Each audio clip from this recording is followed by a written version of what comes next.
Nosotros Sí. tenemos un problema bien complicado con esto y creo que, Magdiel, a veces nosotros solo nos concentramos en los aspectos económicos, los aspectos financieros, los legales, pero no nos concentramos mucho en los problemas de comportamiento.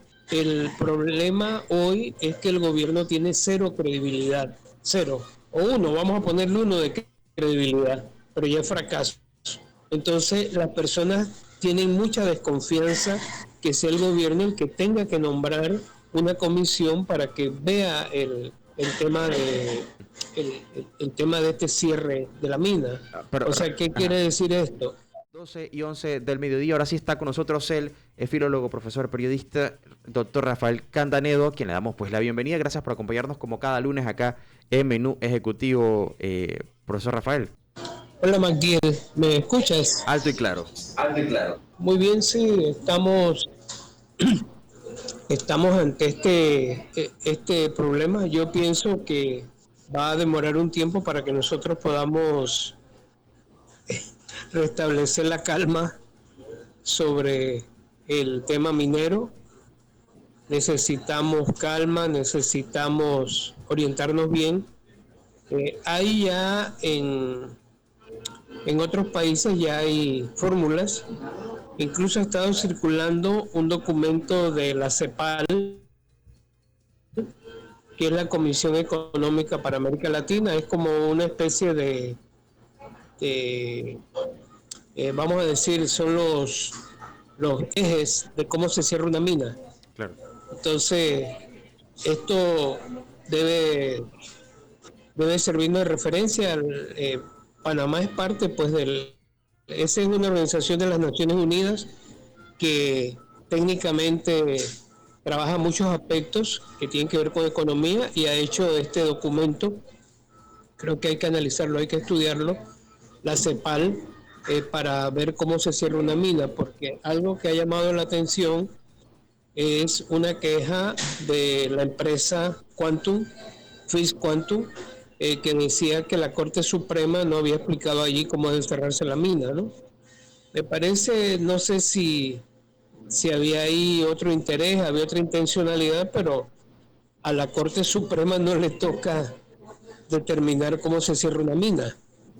Ellos son expertos en otras cuestiones y lo cierto es que en este fallo que tiene fecha del 27 de noviembre y que fue publicado 5 días después en la Gaceta Oficial, el, el famoso fallo que rechazó el contrato o declaró inconstitucional el contrato con Phil Quantum.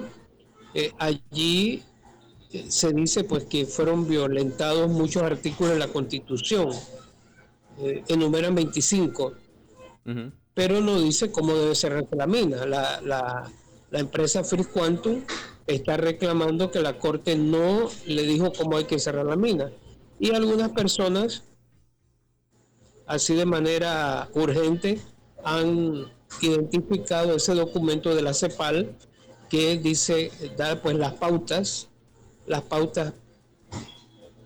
iniciales para ver cómo se hace eso. Nosotros Sí. tenemos un problema bien complicado con esto y creo que, Magdiel, a veces nosotros solo nos concentramos en los aspectos económicos, los aspectos financieros, los legales, pero no nos concentramos mucho en los problemas de comportamiento. El problema hoy es que el gobierno tiene cero credibilidad, cero, o uno, vamos a ponerle uno de credibilidad, pero ya es fracaso. Entonces las personas tienen mucha desconfianza que sea el gobierno el que tenga que nombrar una comisión para que vea el tema Ujú. el tema de este cierre de la mina. Pero, O sea, ¿qué quiere ajá. decir esto? El gobierno que tenemos es ese, no hay otro. ¿Sí? Sí, ahora, Rafael, antes de continuar y evaluar un poco lo que tú mencionabas del gobierno, porque sucede que estamos a pocos meses de unas elecciones, así que probablemente el tema Quantum va a quedar en manos del próximo gobierno y las propuestas de los candidatos van a ser importantes también, porque muchas de estas probablemente van a ir enrumbadas en el tema minero, que es ahorita lo que está teniendo mucho más presencia mediática y opinión pública en general. Pero mira, quisiera que habláramos un poco acerca de tu artículo este fin de semana, Rafael, en La Última Palabra, en el diario La Prensa, donde hablas acerca de la Constitución y haces aquí un balance porcentual de, por ejemplo, citando, dice aquí, si se trata de la Constitución de Estados Unidos, el 406 se habría pasado por manteca el 70% del contenido de la española. ¿Cómo llegas a esos porcentajes? Bueno, lo que pasa es que la Constitución de Estados Unidos es considerada una de las constituciones más breves. Tiene 7 artículos solamente y en el transcurso del tiempo le han agregado 27 enmiendas, que son otros artículos, pero que se le han agregado posteriormente, como si fueran, no son reformas, son adiciones. Entonces es una constitución que pudiéramos decir así de manera rápida, que tiene 34 artículos. Bueno, si aquí se consiguió violar 25 artículos en ese contrato que nos tiene a todos inmersos en esa discusión, equivale al 70% si hubiera sido la Constitución de Estados Unidos. De 34 artículos que tiene, entre los artículos y las enmiendas, son 34, o sea que solo faltaron 9 artículos para haber violado el equivalente a la Constitución de Estados Unidos. La Constitución española tiene 136 artículos, 25 artículos es el 20%, o sea que si hubiera sido en España es el 20%. Lo que yo quiero llamar la atención también, Magdiel, es que nosotros queremos una nueva constitución. Desde hace, yo creo que 40 años se está hablando que queremos una nueva constitución. La constitución que nosotros tenemos hoy vigente es la de hace 50 años, pero la hemos reformado 5 veces. Incluso esa constitución de hace 50 años, la elección para el presidente, el cargo pues principal, era de manera indirecta. Y en el 83 se cambió, por eso en 1984 nosotros pudimos tener por primera vez, después de más de 10 años, 16 años, pudimos tener la elección presidencial directa. Durante el periodo anterior, desde el 68 hasta el 84, la elección fue indirecta. Entonces, ha sido muy reformada esa constitución que tenemos, pero bueno, esa es la que tenemos, esa hay que respetarla. Entonces, muchos queremos que haya una nueva constitución, pero no nos concentramos en respetar la que tenemos. Entonces, ¿de qué sirve, pienso yo, que tengamos una nueva constitución donde haya más derechos, donde, por ejemplo, el tema ambiental pueda estar incluido en esa constitución? Me parece que es legítimo en función a las aspiraciones nuestras en esta época, que por ejemplo la selección de los magistrados no sea como ahora, que es presidencia y legislativo, los dos poderes que han traicionado al país. Entonces, ¿de qué sirve que queramos tener una nueva constitución si esta la respetamos? El 7% de los artículos solo en este contrato de ley fueron irrespetados. Entonces, hay un problema. La constitución es la carta magna de un país. De allí derivan todas las otras leyes. Y si tú no la consideras, la violas. Y ¿sabes qué pasaba aquí en este caso? Que todos los que estaban involucrados en a empujar este proyecto estaban contando que nadie se iba a dar cuenta o que la Corte lo iba a pasar por allí. Yo creo que habría que preguntarse, si no hubiera habido esa presión de la gente y todo, cómo la Corte o cuándo la Corte se hubiera ocupado del tema. Recordemos que es la misma Corte, digo, las personas son distintas, pero la organización es la misma. Uh-huh. Y En 1997, cuando se otorgó el primer contrato y lo ratificó la Asamblea Legislativa, al año siguiente se puso una demanda de inconstitucionalidad. Demoró 19 años para fallarse, pero no solo eso, fue publicada 4 años después, o sea, 23 años demoró, porque no hubo la vigilancia de la gente. Lo que yo siento y digo es, o sea, nosotros ahora cada acción del gobierno, y vamos a suponer estas que están a nivel de la Constitución, vamos a tener que estar vigilantes, vamos a tener que hacer marcha, vamos a tener que estar en vigilia. Eso es muy terrible. Eso es muy terrible, O sea, no se porque puede nos parar hemos acostumbrado. a parar el país. Queremos tener Sí. una constitución nueva, pero no nos acostumbramos a respetarla. ¿Perdón? Sí, no, total, que aquí la respuesta pareciera que para hacer cumplir la Constitución hay que parar el país, causando daños económicos que no debería ser tampoco, que deberíamos partir por la premisa de lo que Totalmente. mencionas, que hay que hacer cumplir las leyes y la Constitución, que esto es un precedente, pero que no es el único caso que se ha suscitado, porque aquí en innumerables ocasiones se ha dado incluso el fallo de la Corte Suprema, que fue de forma expedita, probablemente hubiera demorado mucho más si no hubiese, como tú dices, la presión social. Em, No, totalmente. Y mira, Magdiel, hablando del tema económico, hay grupos empresariales que calculan que se perdieron 2.000 millones de dólares. Eso equivale a lo que la minera, con los 375 millones de pesos, que es una migaja de lo que ellos han estado trayendo allí, eso equivale a 5 años. Nos podríamos haber ahorrado todo eso si íbamos a perder 2.000 millones. O sea, yo estoy en desacuerdo que perdamos tanto, pero lo otro que me pregunto es, ¿iban a actuar las autoridades, iba a actuar la Corte, iban a actuar frente a eso? O ahora, mira, ahora tenemos el problema.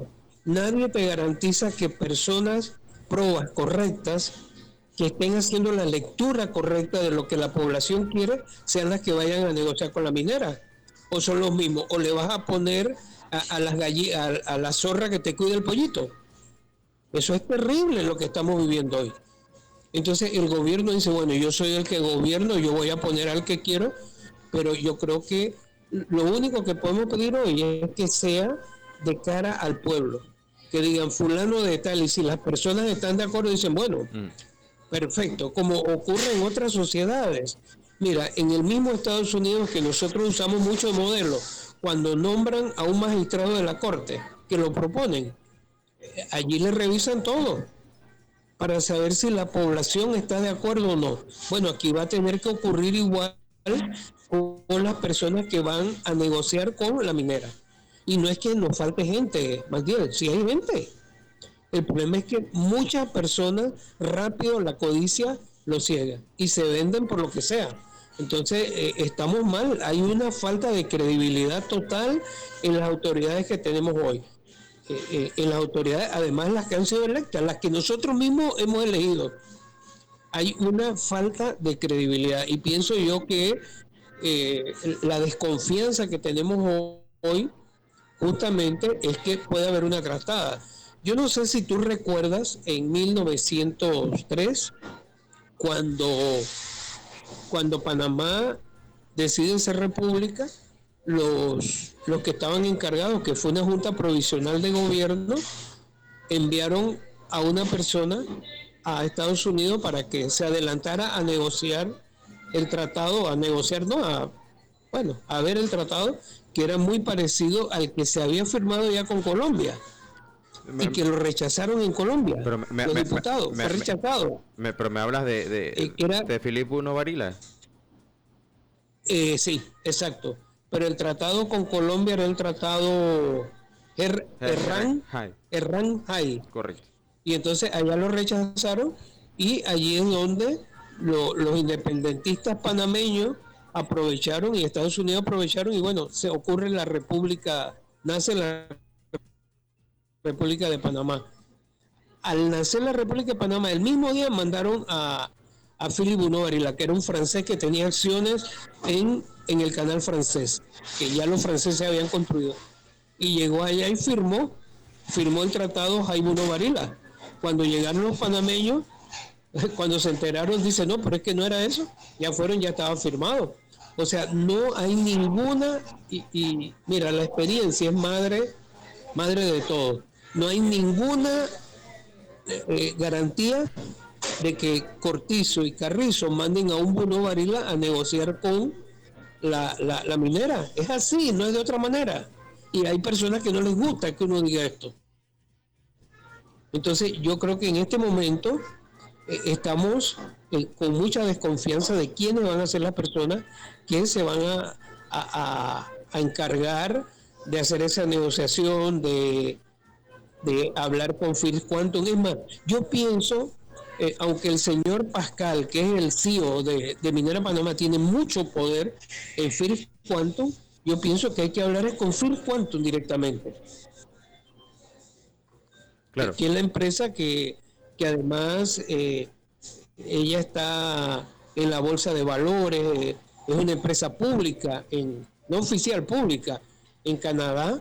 Entonces, hablar con ellos y ver qué es lo que se va a hacer. Es más, a mí me causa una gracia, y es una gracia un poco perversa y terrible, porque ellos quieren, o sea, First Quantum ya le ha puesto 2 demandas a Panamá para arbitraje.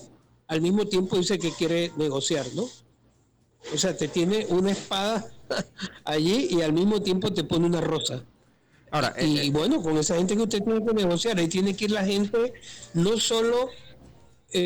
solo proba técnica, sino audaz, porque ahí hay uno que te está poniendo la daga en la espalda y al mismo tiempo te está presentando una rosa. Este no es juego chiquito. No, y estamos hablando de no poco dinero, porque también aquí hay muchas cosas que hay que considerar. Por un lado, que ya muchos han tratado de tomar la iniciativa y han dicho hay que formar un grupo independiente que se encargue de vigilar el cierre ordenado y adecuado, incluso un grupo que buscó apostarse en las inmediaciones del Ministerio de Ambiente. O sea, hay muchas personas que quieren y tienen el deseo de que esto se haga de la mejor manera, pero también hay que considerar el tema económico y lo que esto le representaría de cualquier manera a Panamá. Hay un impacto directo económico importante, que eso no se puede negar y va a repercutir, ya está repercutiendo, dicho sea de paso. Pero mire, quisiera, Rafael, porque nos tenemos que ir en breve a un cambio, pero quisiera dejarte con 2 cosas para la segunda parte. Uno, el presidente está en Estados Unidos en este momento, fue a someterse a los exámenes de control y evaluación médica. Ya muchos han señalado que han visto un cambio evidente en su imagen y algunos se preguntan qué puede estar ocurriendo. Y esto va a ser también determinante, saber cuáles son los resultados de esos exámenes y saber si hay precedentes, Rafael, qué pasaría también en ese caso, estando tan cerca de las elecciones y que en una situación tan crítica, tanto social, principalmente social, que acabamos de pasar, y con este pequeño tambaleo económico, que el presidente, por razones de salud, tenga que tomar alguna decisión. ¿Y qué ha pasado antes en Panamá? Si ha pasado algo similar. Y lo segundo, pues también dejarte con esto, porque ya algunos diputados han llevado la intención de una quinta papeleta.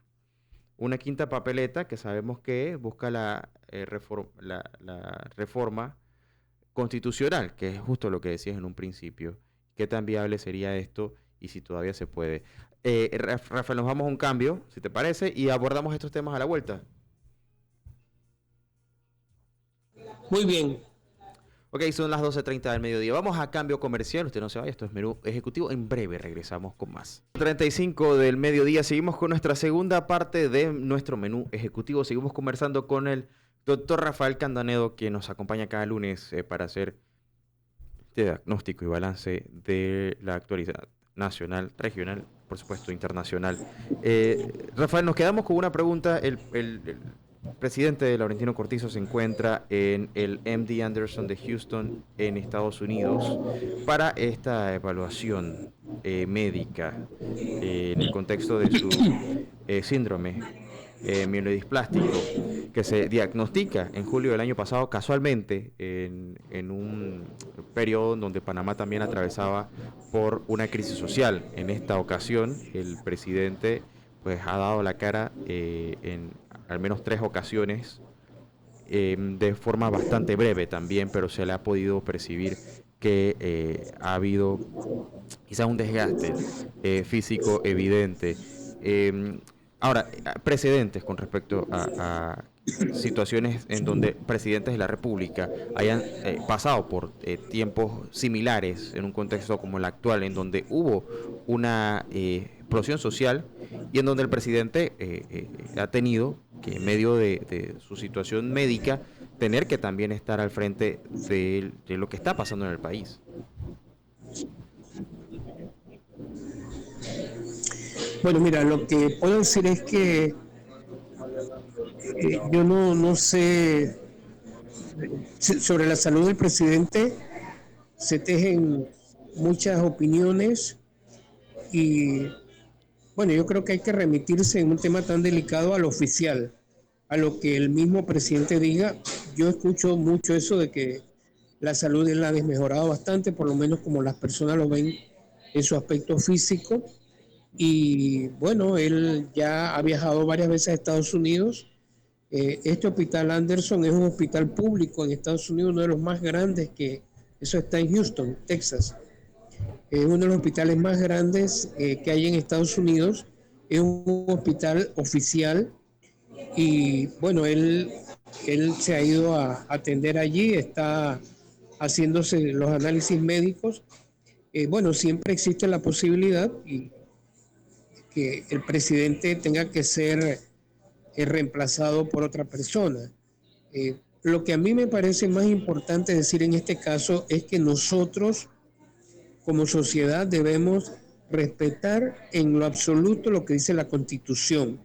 La Constitución de Panamá dice que ante la falta del presidente por algún motivo puede ser que él renuncie, debe quedar a cargo el vicepresidente.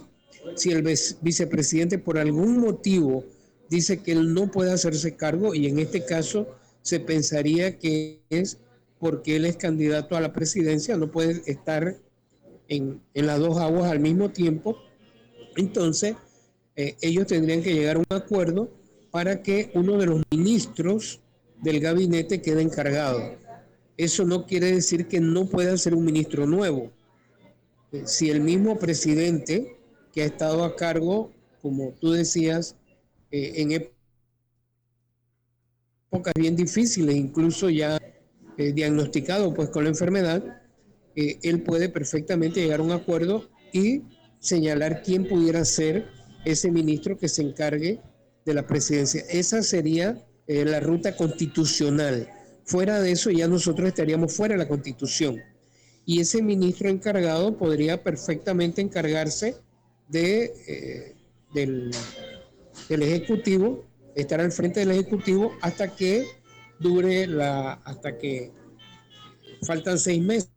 Mañana, bueno, mañana no, mañana faltarían 5 meses para las elecciones, a partir de mañana. Pero para tomar el poder sería desde el 1 de diciembre, faltarían 6 meses. Claro. O sea que yo creo que es un tiempo en el que nosotros no tenemos que desesperarnos, tenemos que ser muy proactivos como lo hemos estado haciendo, estar todos pendientes y que no haya una ruptura en la Constitución.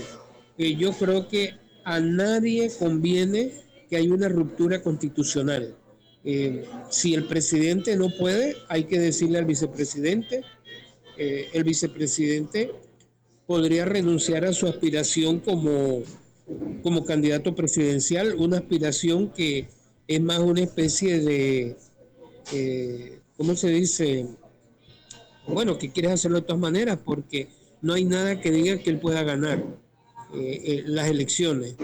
El gobierno está muy desgastado, el PRD está altamente desgastado, y esto sería más una especie de, bueno, cuando quieres hacer algo de todas maneras, ¿no? Eh, Él podría perfectamente sacar cuenta y decir, mira, sumo, resto, etcétera, y renuncio a mi candidatura presidencial y me encargo de la presidencia.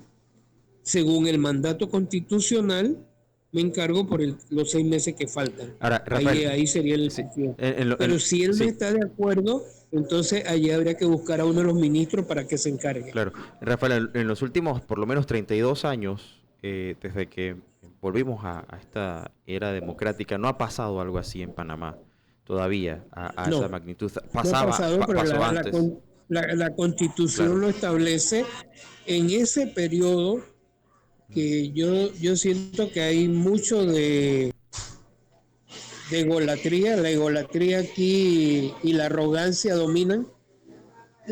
Sin embargo, una persona a la que se considera muy arrogante es la única que dejó encargada a su vicepresidente en la presidencia, que es el caso de Pérez Valladares cuando se fue a África un tiempo, fue más de 15 días a África y a Europa y dejó encargado a un señor que ya murió, que se llamaba Tomás Altamirano Duque, Fito Duque, que durante mucho tiempo fue propietario y también director de la Estrella de Panamá.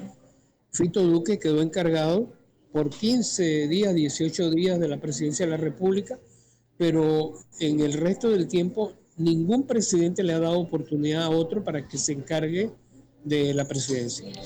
Ministro encargado de la presidencia tuvimos con las reglas, con las reglas actuales, a el señor Solís Palma, Okay. que él reemplazó a, bueno, Ardito Barleta renunció, después renunció Del Valle, después renunció Esquivel y finalmente, al haber renunciado todos los que estaban en el mandato de 1984, ya en el 88 se encargó el señor Solís Palma. Él fue ministro encargado y esas eran las reglas de ese momento, ¿no? Y son las actuales. O sea que un ministro perfectamente por la vía constitucional puede hacerse cargo de la presidencia de la República. O sea, de manera pro tempore, ¿no? Sí, yo pienso también que sobre el otro, bueno, sí, los 6 meses que faltarían, ¿no? Faltaría para el mandato del nuevo presidente. Mira, sobre eso de la papeleta, yo pienso que primero que ya le han dicho sobre esa papeleta, han dicho que no, eso tendría que ser autorizado por la Asamblea. Yo creo que es importante que nosotros deslindemos la responsabilidad de una es la Asamblea, otra es el Tribunal Electoral. El Tribunal Electoral es el que, digamos, el operador, es el operativo. Las leyes las hace la Asamblea. Esa papeleta tendría que entrar por una ley, ser autorizado por la Asamblea a través de una ley. La ley tiene que ser sancionada por el presidente, o sea que tendrían que estar de acuerdo tanto la mayoría de la Asamblea como el presidente para poner eso. Ya hace unos meses, yo creo que en 2 ocasiones ya le han dicho a personas, hace más de 2 meses, le han dicho que no, que no están de acuerdo en esa papeleta. También habría que ver la posibilidad, si a estas alturas del campeonato del Tribunal Electoral, que tiene unos tiempos determinados, está dispuesto o puede agregar una papeleta más. Pero yo tengo otro comentario. Mira, las Claro. constituciones en Panamá, la experiencia es sabia. Todas las constituciones en Panamá han surgido desde el poder. Pensemos en la constitución de 1904. Fue las personas que inauguraron la República las que hicieron eso. Y allí hicieron lo que se llamó la Convención Ísmica. En febrero de 1904, esos constituyentes aprobaron la Constitución, pero fue desde el poder, no fue desde alguien que no estaba en el poder. Igual pasó con la Constitución de 1941, que es la Constitución del presidente Arnulfo Arias, que él ni la pudo disfrutar porque la aprobaron e inmediatamente lo derrocaron. Esa es la Constitución del 41. Él la hizo cuando él llegó al poder en 1940. Él se propuso una de sus metas, que tuvo varias metas y varias actividades. Él solo tuvo 1 año y 7 días en el poder, pero hizo varias actividades, dentro de eso una constitución. Que el principal punto de esa constitución, digamos, uno de los más importantes, fue quitarle la potestad que tenía Estados Unidos de intervenir cuando quisiera en Panamá, que eso lo pusieron en la Constitución de 1904, que tenía que ver con la construcción del canal. Después vino la Constitución de 1946, fue el presidente Ricardo de la Guardia el que convocó la Asamblea Constituyente. La convocó en 1945, en febrero, y las elecciones se hicieron en mayo del 45. Allí inmediatamente en el 46 se aprobó la Constitución, fue desde el poder. Igual la Constitución de 1972, que no se diga, era Torrijos el que estaba en el poder, él fue el que la convocó y se hizo esa Constitución. Las constituciones no se hacen desde la sociedad civil, no es que no se pueda. Sí, porque hace unos meses, Piñera, hace unos años. Allá en Chile, el presidente Piñera, ante una crisis muy grave como la que nosotros tenemos ahora, la salida que él encontró fue llamar a una constituyente. Y por eso, ¿me escuchas? Sí, no, totalmente, que todavía esa constituyente chilena todavía no aterriza, y estamos hablando desde 2019 que está... No aterriza, pero exacto, imagínate, 2019, ya va 4 años, y fue la salida que él encontró, frente al estallido social que hubo en Chile. Vamos a resolverlo a través de una constituyente. Fue muy aplaudido él en ese momento en todo el mundo, y se creía que la constituyente iba de alguna manera a atender los reclamos de las personas en esa marcha. ¿Te acuerdas que había una en la Plaza Italia que eran de 1 millón de personas? Iba a atender eso, y nombraron la Asamblea Constituyente, y lo que la Asamblea produjo no le gustó a la sociedad, y cuando fue a referendo la rechazaron, y ahora están en una segunda vuelta a ver si consiguen ponerse de acuerdo. O sea, lo que quiero decir es que las constituciones no son tan sencillas. Sí, uno puede tener la buena impresión de hacerlo. Yo creo que hay muchas cosas que nosotros tenemos que cambiar en esa constitución, pero me parece que lo más importante es respetarla, y no la respetamos. Lo que tenemos no lo respetamos. Imagínate cómo se le ocurre un contrato ley que fue visto por todo el mundo, por Raimundo, todo el mundo, por Segismundo, todo el mundo lo vio, y lo que la Corte encontró fueron 25 artículos violatorios de la Constitución, o mejor dicho, violaciones a 25 artículos de la Constitución. Y puede ser que la Corte no haya encontrado todo. Me dice un amigo que es constitucionalista que puede ser que haya 7 más que la Corte no vio. Entonces eso es terrible. O sea, hay como una especie de intencionalidad de todo lo que sea la Constitución, violarlo. Y lo peor de todo es que de la Constitución se deriva el resto de las leyes. Si violas la Constitución así, tú te imaginas cómo será para abajo, ¿no? Claro. Y es un tema que en Panamá tomó pausa por la pandemia, porque en 2019 también hubo acá algunas peticiones importantes, incluso hubo manifestaciones pidiendo que no se reformara, porque hubo un intentón desde el Ejecutivo enviando el paquete de reformas a la Asamblea que terminó, como ya sabemos, en nada, porque nunca más durante este gobierno se tocó el tema de la Constitución. El año pasado hubo una mesa después de las protestas multitudinarias, no se volvió a tocar más el tema, porque luego del acuerdo del ajuste de la gasolina, pareciera que la estrategia gubernamental fue suspender todo tipo de discusión que recordara ese evento. ¿Qué pasará entonces ahora con el tema minero?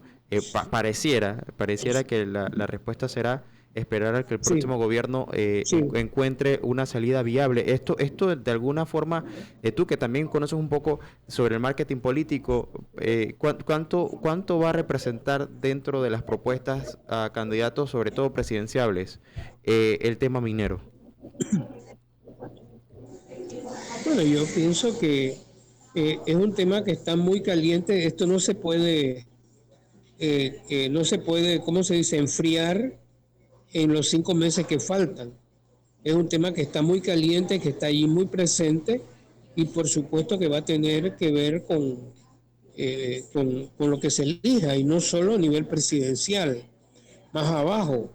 Va a haber también muchas suspicacias sobre el tema y nosotros estamos viendo hoy que los mismos candidatos, sobre todo los que van a la presidencia, están en una lucha por ver quién se acusa más se descalifica, se acusa más de cercanía al tema minero, ¿no?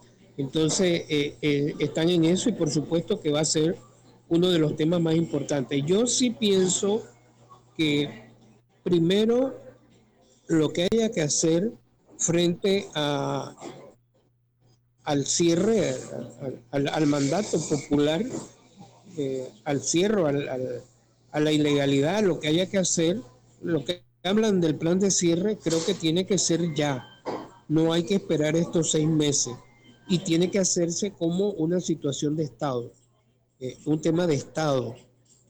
Lo ideal es que quien esté a cargo de la presidencia de la República convoque a personalidades que son conocedoras en los distintos aspectos, el aspecto económico, el aspecto financiero que es fundamental, en los aspectos ya técnicos mismos, ¿no? De la actividad, así como abogados que conocen el derecho civil, el derecho internacional, el derecho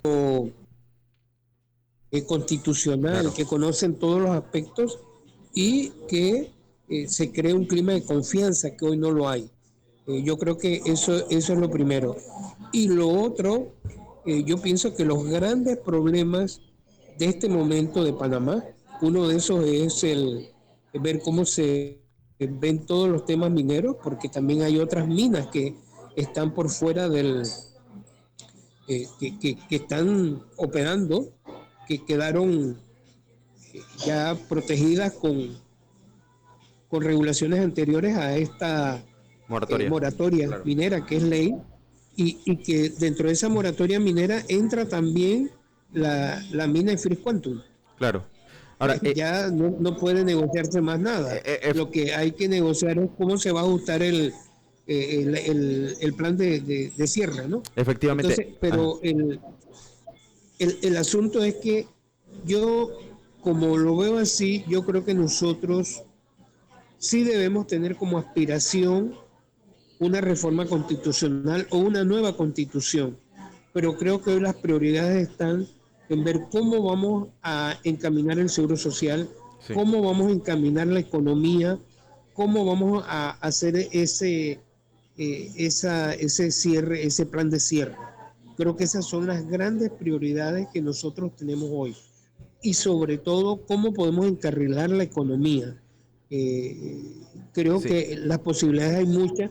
Había personas que estaban muy sorprendidas como Panamá, después de la invasión, 2 años después, nosotros en la invasión, imagínate, llegamos a tener la plata congelada en los bancos. La plata del Estado panameño en Estados Unidos fue congelada. O sea, no había cómo mover la plata. Es más, en una época hubo hasta trueque, porque no había moneda circulando. Claro, los bonos, Y claro. había gente que estaba sorprendida. Cayó, la economía cayó, eh, creo que 13%, 15% en el 89, el año de la invasión, y en el 18 también había caído, en el 88.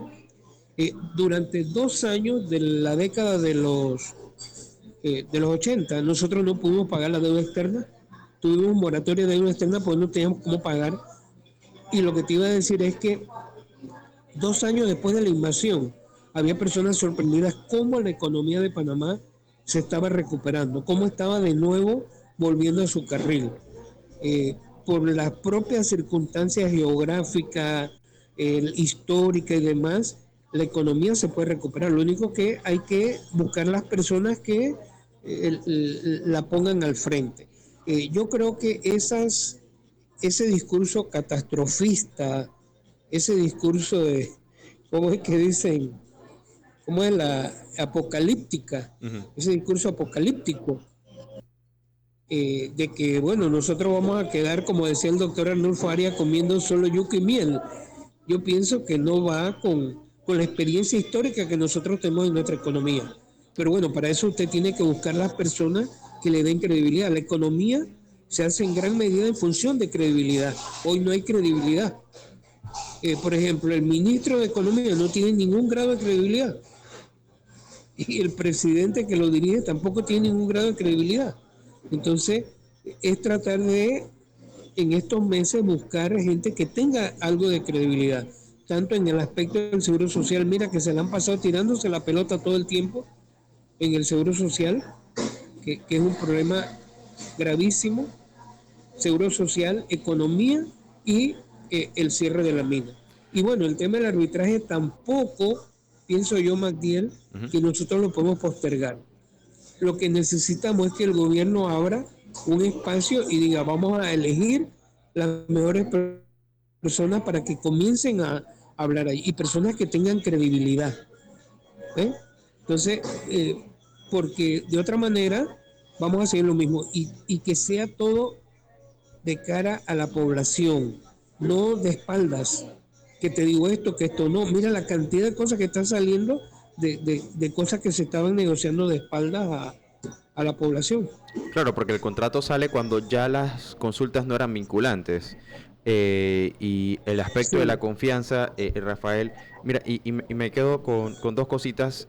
Uno, por supuesto, que el tema que mencionas de la confianza en lo interno, ahora también hay que pensar en la confianza hacia el extranjero y ese mensaje que se envía también a todos los inversionistas, entendiendo que nosotros, al ser un país con una posición geográfica importante, dependemos sí o sí del comercio internacional y de la inversión extranjera. Y por otro lado, y sí, en los 2 minutos que nos quedan, Rafa, eh, eh, este tema económico y ambiental van a ser puntas de lanza. Ya el discurso de corrupción que se tocaba en 2018 para las elecciones del 2019 parece que no calan tanto. Puede ser mi percepción, puede ser que esté equivocado, pero pareciera que el tema ambiental y económico van a ser quizás las premisas más importantes dentro de las campañas electorales. no, por supuesto que el tema de corrupción está allí, porque parte del hastío y parte de las protestas es porque hay un descrédito, ¿no? En la clase política, y en parte tiene que ver con la impunidad, con la corrupción. Por supuesto que está allí, es más, quizás está ya tan presente en todos los otros Claro. temas. Eh, y, y mira, yo pienso que sobre la inversión, nosotros necesitamos mucha inversión extranjera, pero creo que el país ha dado un mandato que quiere una inversión que sea limpia. No solo lo hablo por el tema ambiental, lo hablo que sea cuentas claras. Ujú. Nosotros, por ejemplo, hay personas que dicen, bueno, ¿qué vamos a hacer con esa inversión que ya está instalada allí en Donoso?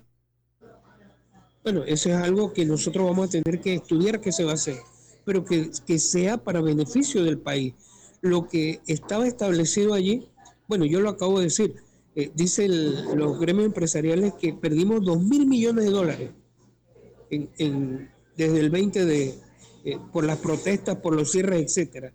Bueno, eso equivale a más de 5 años de lo que nos tocaría si es que las cosas iban bien y nos pagaban la regalía que nos correspondía, a razón de Sí. 375 cada año. O Bueno, sea, 5 años necesitaremos, ¿nos hubiéramos podido ahorrar todo ese problema? Si hablamos de cara, creo que la gente de alguna manera está diciendo, nosotros queremos que nos digan las cosas como son, creo que va a ser ese pero detalle el que hay que tomar en todo lo cuenta. Ah, sí. importante se esconde.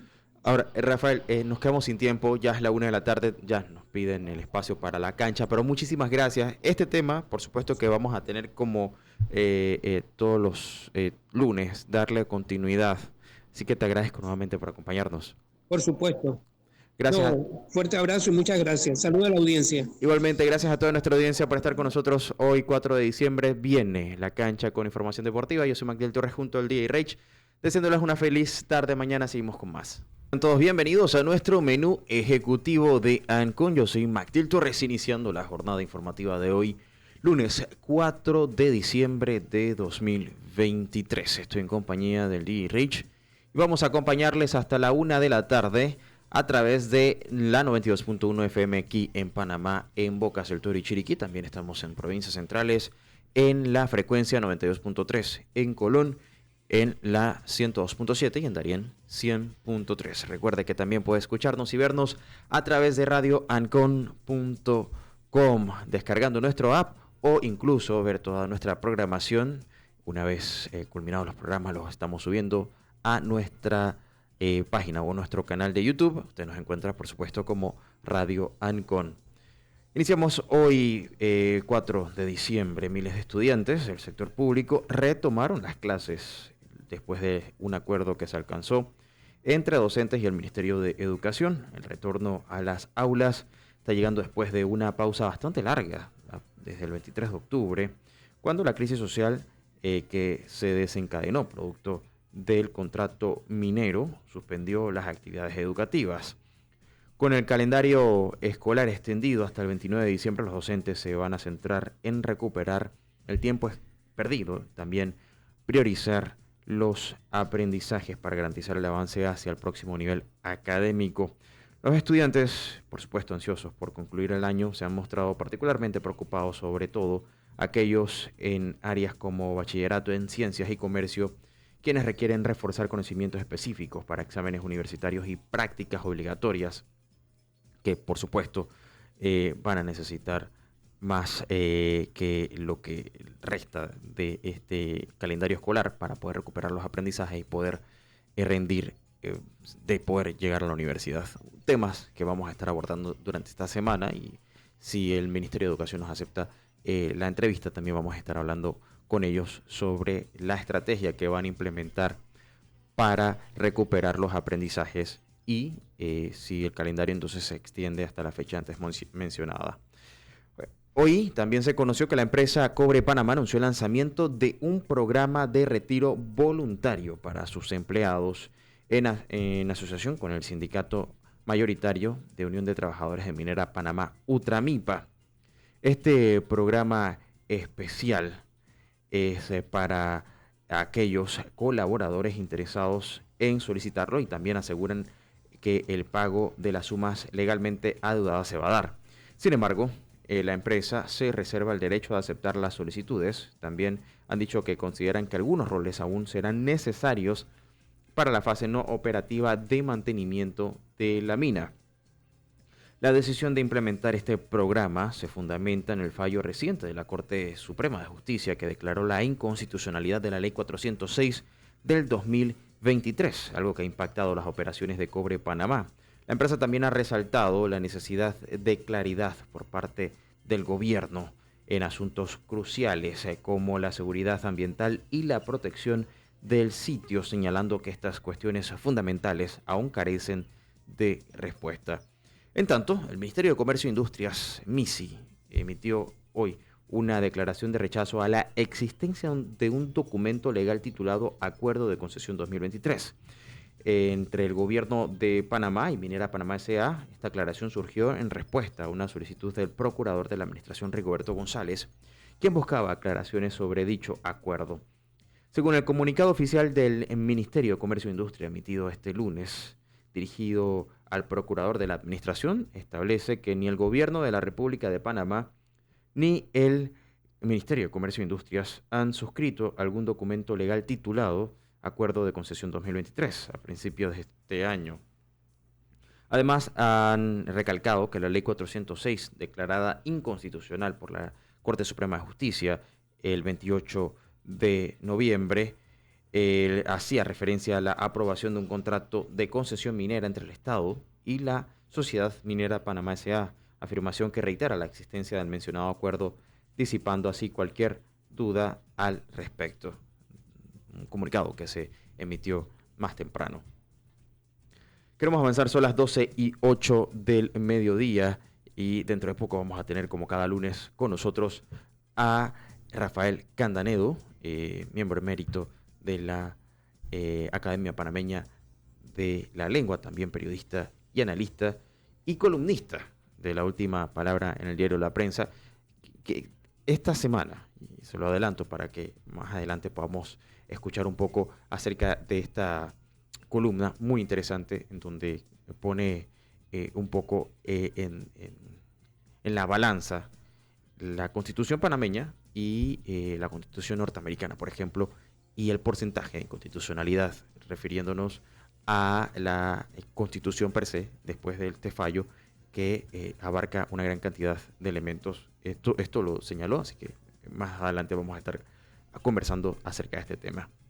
Antes de decirle que, según un artículo que publicó Metro Libre, el secretario general del Sindicato Único Nacional de Trabajadores de la Industria de las Construcciones y Similares, Saúl Méndez, destacó que la misión del sindicato es de ser defensores de los intereses de los trabajadores y ha enfatizado su objetivo y que no es alcanzar el poder. Esto porque se ha escuchado muchísimo, tanto en la calle como en redes sociales, que hay una intención aparente de la izquierda de hacerse con el poder, liderado por supuesto por el Suntrax, algo que según el artículo que publica Metro Libre, Saúl Méndez descarta. Y han dicho pues que ellos han financiado a este sindicato a través del 2% de salario de los obreros de manera transparente, esto refiriéndose por supuesto a los recursos como la contribución legítima de quienes forman parte de la industria de la construcción en Panamá. Hay que decir también que tras el fallo de la Corte Suprema de Justicia que declaró la inconstitucionalidad de la Ley 406 en el contrato minero, el Suntrax ha planteado consecuencias pendientes que incluye también la persecución y también las cuentas cerradas. Y por otro lado, pues algunos expertos han señalado que el cierre de operaciones de la mina debe ser de forma independiente. Esto lo han hecho profesionales en derecho ambiental, líderes políticos, quienes han instado a la formación de una comisión independiente de expertos que vigile y supervise las acciones a tomar. Algunos ambientalistas han resaltado la importancia de involucrar a diversas entidades académicas, organizaciones ambientales y la comunidad local en este proceso, destacando la necesidad de abordar múltiples facetas de esta etapa de cierre. 12:11 del mediodía, ahora sí está con nosotros el filólogo, profesor, periodista, doctor